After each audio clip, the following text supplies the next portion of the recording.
Hello everybody, welcome to another episode of the Black and White United Show. I'm your host Andreas. Thank you so much for tuning in with me today. On today's episode, we're going to talk about the re-signing of Bobby Hill till 2030. We mentioned it on the live last night that the signing was imminent. It's coming up. Lo and behold, the next morning we wake up, bang, it's there. Got some other news as well that I'd like to share from a very reliable source. If it wasn't a reliable source, I wouldn't put it on my channel, but it is just some news about our draftees that came into the system this year, and also with the recruits that we got, which is fantastic, which I can't wait to share. Let's get into it. Roll the intro. 0, 1.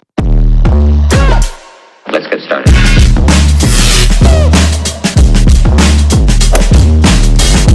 Okay, so Bobby Hill, 2023 Norm Smith medalist. He kicked 4 snags in the grand final a couple of years ago. He's had some absolutely electric games for us. Last week's game, just while we're on him, last week's game against Essendon, started off really slow, but it only takes moments for him to get involved. Obviously got the ball, ran down the wing, and then he kicked that goal. And then he was just all over the shop. He was just manic pressure in the forward line, and it just takes a little tiny spark for him and he can change a game off his own foot. There was a moment probably early this year, early this year, late last year, where the questions were asked of, a potential trade, Bobby Hill going towards West Coast, maybe even a Harley Reid in return, if he wanted the go-home factor.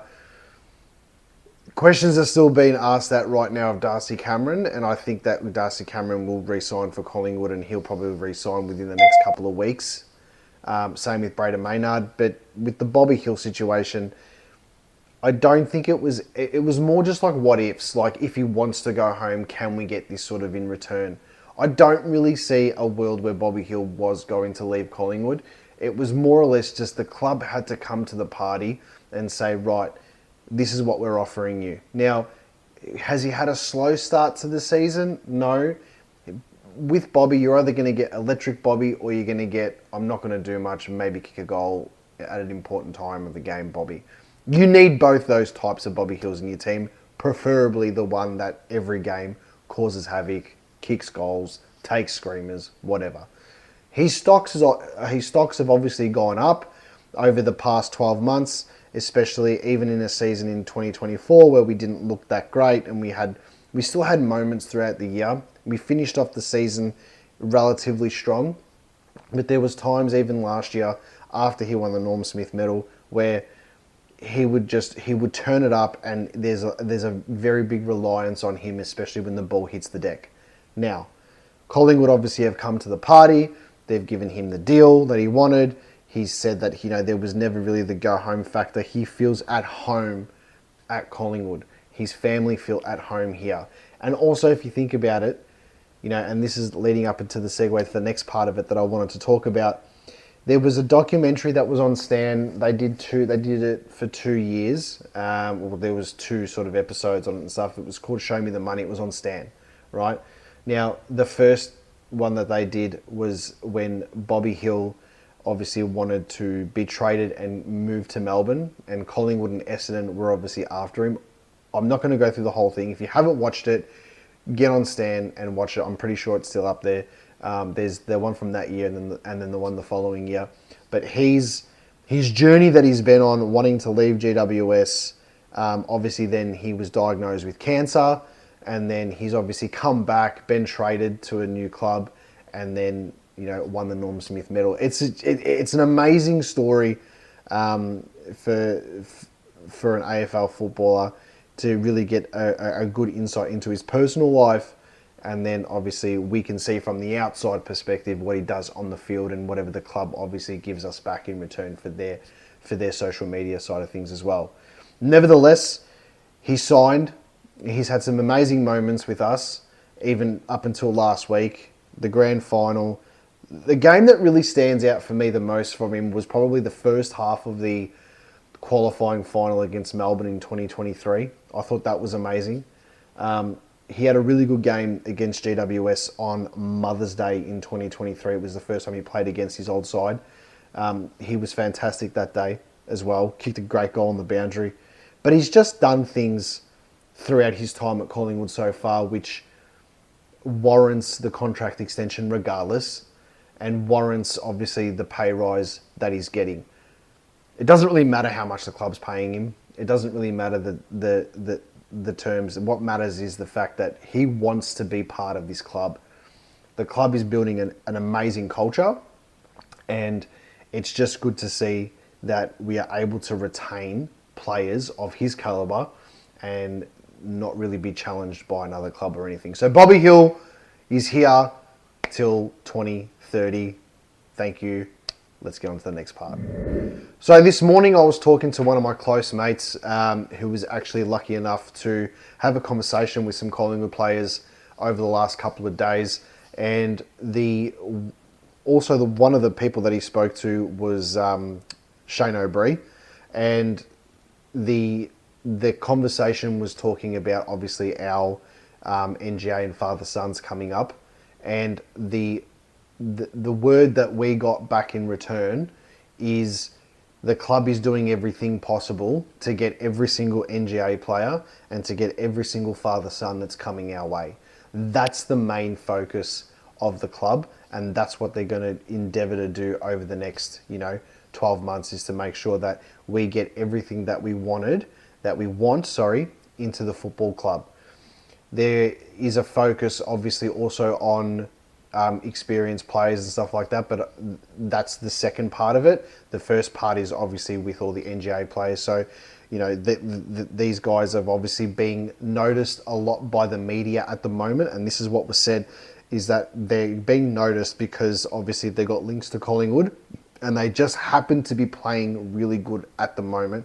So there's obviously going to be more spotlight on it, but Collingwood's already had their eye on it, and they're already doing all the work in the background to make that happen. So watch this space, see what happens. But, if we can push the culture part to them as well, we can work our picks and everything like that. I think this whole thing about the aging list and stuff moving forward is going to be completely irrelevant, because once these stars actually decide now to move on and finish, we're going to have just a plethora of young players, other A-grade players that are already playing, which are then going to step up, and then you've got the kids that are going to be fighting for the spots.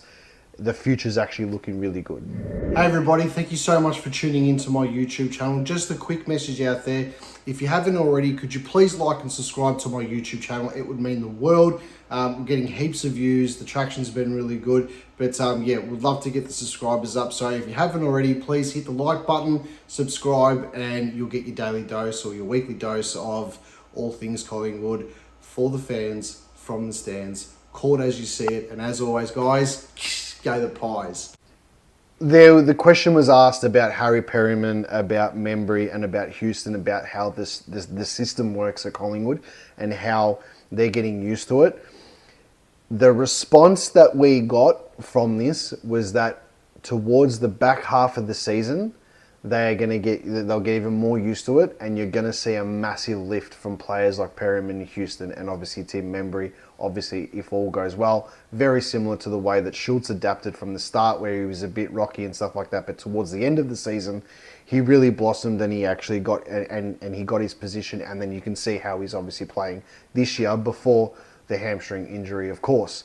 So we're going to see players like Houston, Membry, and Harry Perryman really lift and get used to the system towards the back end of the season, which is exactly what you want, because after the bye and stuff like that, the fixture gets a little bit easier, where our system gets really honed in on in certain areas, and then we play against opposition that we should, with all due respect, we should beat.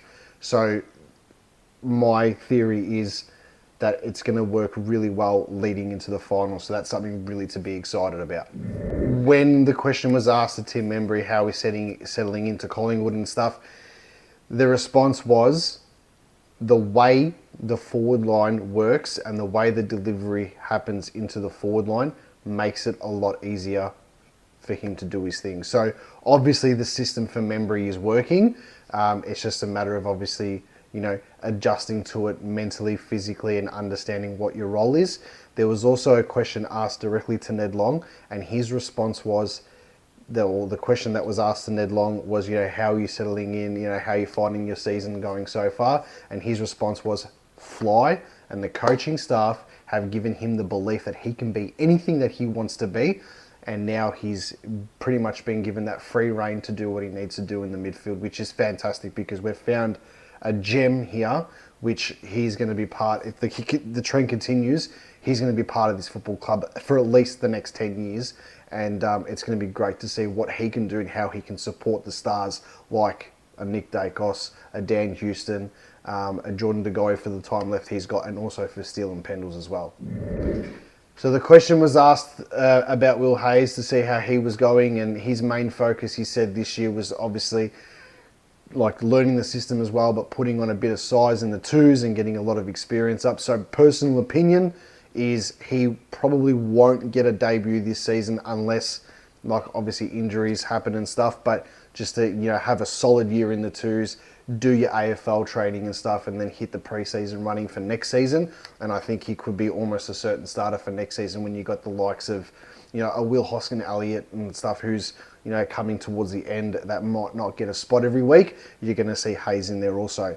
Charlie West was asked when he was going to debut, had a smile, gave a wink, and said soon. So take that as you will. I do think maybe not this week, and I said this in the live last night, maybe not this week against Geelong. The teams will come out soon.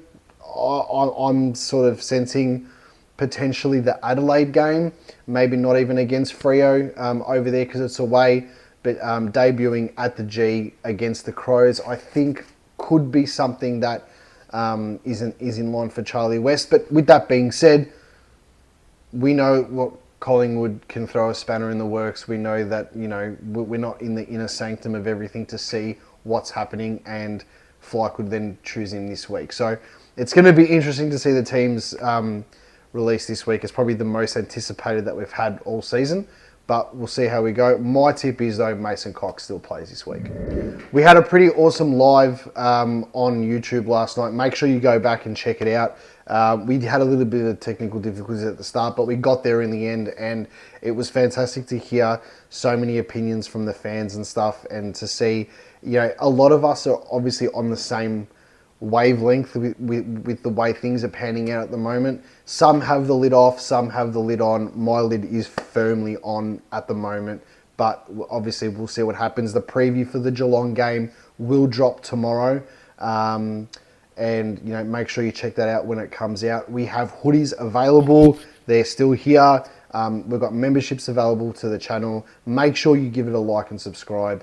And I just want to say thanks to everyone who's contributed to the channel so far.